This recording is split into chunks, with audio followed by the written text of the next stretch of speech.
हमारी एक young Pakistani female doctor की लाश बरामद हुई है हॉस्टल में से। ये जो डॉक्टर है ये लेडी विलिंगटन हॉस्पिटल में गायनी डिपार्टमेंट में ट्रेनिंग के तौर पर काम करती थी। और अब तक की जो स्टोरी सामने आई है वो ये है कि पिछले दिनों ये छुट्टी पर गई हैं क्योंकि इनके वालिद फौत हुए हैं। इनकी जब छुट्टियां थोड़ी सी प्रोलॉन्ग हुई हैं तो जब ये वापस आई हैं तो हेड ऑफ डिपार्टमेंट काफ़ी इनके ऊपर नाराज़ थे। इनकी सैलरी बंद कर दी गई और फिर इनकी जो ड्यूटियां हैं वो भी कुछ एक्स्ट्रा लगाई गई सज़ा के तौर पर। इसके बाद सुनने में ये आया कि ये कुछ दिनों पहले ये बीमार हुई हैं और फिर जब ये दोबारा अपने डिपार्टमेंट में छुट्टी के लिए इन्होंने दरख्वास्त दी है तो इनको छुट्टी भी नहीं दी गई। इसके बाद अब इनकी लाश जो है वो हॉस्टल में से बरामद हुई है और अब ये फौत हो चुकी हैं। अब तक की जो सिचुएशन है उसमें ना इनकी फैमिली सामने आई है, ना पुलिस ने कोई इसके ऊपर बयान दिया है और ना ही अस्पताल में से किसी ने इस इशू के ऊपर लबकुशाई की है। मुझे अब तक के जितने कमेंट्स और जितने मैंने पोस्टें इंटरनेट के ऊपर देखी उनसे यही बात समझ आई है कि ये एक पोस्ट ग्रेजुएट गायनी डिपार्टमेंट की ट्रेनी थी। ये अपनी ज़िंदगी के आखिरी हिस्से में काफ़ी स्ट्रेस में से गुजर रही थी। आज के इस वीडियो में आपको चंद स्ट्रेस से रिलेटेड बातें बताऊंगा कि हमारे ये पाकिस्तानी डॉक्टर्स जो कि इन ट्रेनिंग प्रोग्राम्स में होते हैं ये इस स्ट्रेस में से क्यों गुजरते हैं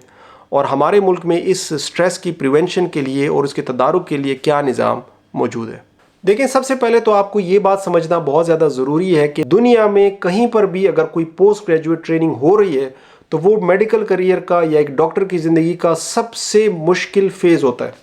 इस फेज़ में होता ये है कि आपको बहुत सारी किताबें पढ़नी पड़ती हैं, बहुत सारी रिसर्च करनी पड़ती है, बहुत सारी गाइडलाइंस आपको रटनी पड़ती हैं, आपसे बहुत सारी नाइट शिफ्टें करवाई जाती हैं, बहुत सारी एक्स्ट्रा ड्यूटियां करवाई जाती हैं। डिपार्टमेंट के अंदर आपको बहुत सारे पॉलिटिक्स का आपको सामना करना पड़ता है, अपने कुलीग के साथ आपका बहुत सारे मामलात आपके चल रहे होते हैं और ये एक ऐसा फेज़ होता है जिसमें आपको अपने सीनियर्स के साथ बना के रखनी पड़ती है क्योंकि अल्टीमेटली सबको पता होता है कि सीनियर्स ने हमें सिखाना है और अगर इनकी हर बात मानी नहीं गई या इनको खुश नहीं रखा गया तो चांसेस ये हैं कि ये आपको कुछ सिखाएंगे नहीं और हर आदमी की ये ख्वाहिश होती है कि वो अच्छे से अच्छा डॉक्टर बन सके। हमारे इन पाकिस्तानी ट्रेनी डॉक्टरों का दूसरा बड़ा मसला ओनरशिप का है। इन पाकिस्तानी डॉक्टरों को कोई भी ओन नहीं करता और आप यकीन करें बिल्कुल यतीमों की तरह ये इन सरकारी और प्राइवेट अस्पतालों में दिन रात ड्यूटियां सर अंजाम देते हैं। इनको हर साल एक कॉन्ट्रैक्ट मिलता है और हर साल इनको अपना कॉन्ट्रैक्ट रिन्यू कराना पड़ता है। इस कॉन्ट्रैक्ट को रिन्यू कराने के लिए इनको डिपार्टमेंट की तरफ से भी ओके चाहिए होता है और इनको जो उस अस्पताल का HR है उसकी तरफ से भी इनको ओके चाहिए होता है और इस तरह बहुत सारे इनको पूरा साल ऐसे काम करने पड़ते हैं, ऐसी ड्यूटियाँ करनी पड़ती हैं जो कि इनकी ड्यूटी का हिस्सा नहीं होते। इनको अपने सीनियर्स के साथ भी बना के रखनी पड़ती है और HR के साथ भी बना के रखनी पड़ती है और ये बहुत सारे स्ट्रेस का बायस बनती है।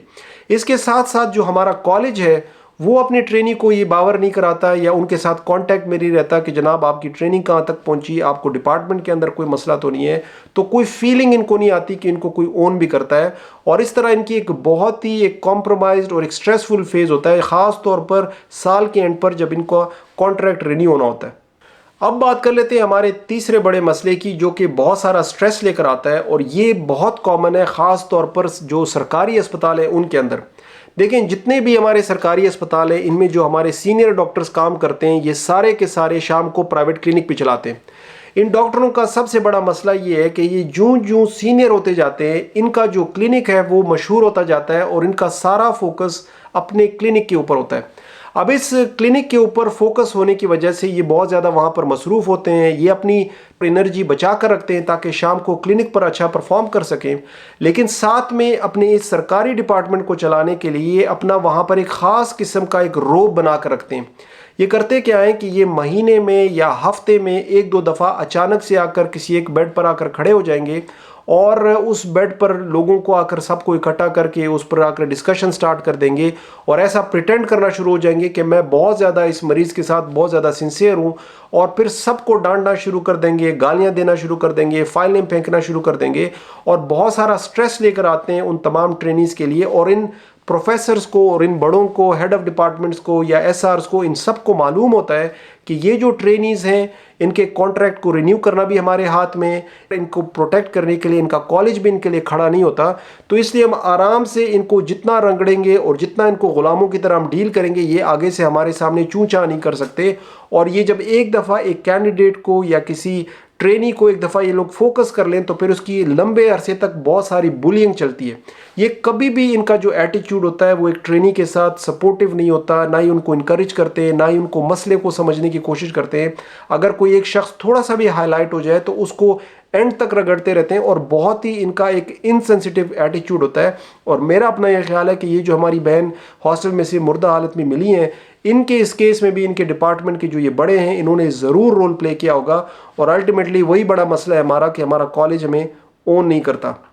देखिए, इस मसले को हल करने के लिए जिस इदारे ने सबसे ज़्यादा अपना रोल प्ले करना है वो हमारा college of physician and surgeons Pakistan है। हमारे कॉलेज को अपने कैंडिडेट को ओन करना पड़ेगा। कॉलेज को चाहिए कि ये हर कैंडिडेट को इनकरेज करे कि जनाब आपको आपकी ट्रेनिंग के हवाले से या अपने डिपार्टमेंट के अंदर सीनियर्स के हवाले से, सुपरवाइजर्स के हवाले से, कुलीग्स के हवाले से कोई भी ट्रेनिंग का मसला हो तो आपने हमें राब्ता करना है और हम आपकी मदद के लिए खड़े हैं। कॉलेज को चाहिए कि हर ट्रेनी को ट्रेनिंग प्रोग्राम के बिल्कुल शुरू में एक वर्कशॉप करवानी चाहिए जो कि फेस टू फेस भी हो सकती है, एक वीडियो की शक्ल में इनके वेबसाइट पे भी आप रख सकते हैं कि जनाब हम आपकी बैक पर खड़े हैं, आपको पूरी सपोर्ट हमारी तरफ से हासिल है और अगर आपको ट्रेनिंग के दौरान कोई भी प्रॉब्लम हुई तो वी विल मेक श्योर कि आपकी ट्रेनिंग जारी रहे और उसमें कोई ब्रेक ना आए। आपने सिर्फ हमें बताना है कि आपका क्या मसला है और फिर हम उस सुपरवाइज़र को देख लेंगे। दूसरा, कॉलेज को एक इंट्रोड्यूस करवाना चाहिए एक रेड बटन अपनी ई लॉग बुक के अंदर कि अगर किसी कैंडिडेट को कोई बड़ा मसला हो, सीनियर से कोई बुलिंग हो रही हो,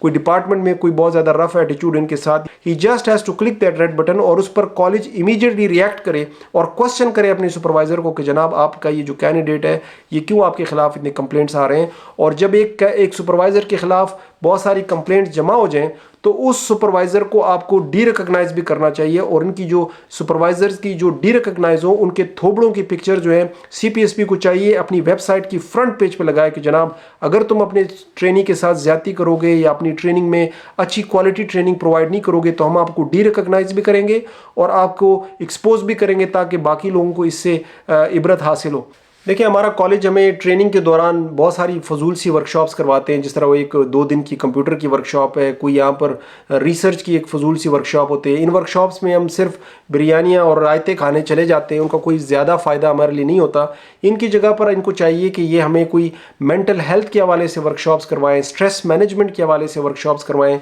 अपने कुलीग्स पर कैसे नज़र रखते हैं इसके हवाले से हमें वर्कशॉप्स करवाएं, बड़ों को ना कैसे बोलते हैं इसके हवाले से वर्कशॉप्स करवाएं। इस तरह की जो प्रैक्टिकल और लीडरशिप वाली वर्कशॉप्स हैं वो बड़ी हेल्पफुल साबित होंगी और इस तरह तमाम कुलीग्स जो डिपार्टमेंट में होते हैं वो अब एक दूसरे के ऊपर नज़र रख सकेंगे कि कोई शख्स अगर बहुत ज़्यादा डिप्रेस्ड है या बहुत ज़्यादा स्ट्रेस में से गुजर रहा है, कम से कम वो उसको हाईलाइट करके उसको किसी साइकेट्रिस्ट के पास या उसकी मदद के लिए उसके लिए कुछ डिपार्टमेंट में कुछ आवाज़ उठा सकेंगे और इस तरह के जो अफसोसनाक वाक़यात हैं उनको हम बखूबी इसको हम प्रिवेंट कर सकते हैं। आखिर में इस दुआ के साथ कि हमारी इस बहन को अल्लाह जन्नत नसीब करे और इनके घर वालों को सब्र जमील अता करे। अपना और अपने घर वालों का ख्याल रखिए। मिलते हैं आपके साथ अगली वीडियो में। अल्लाह हाफिज़।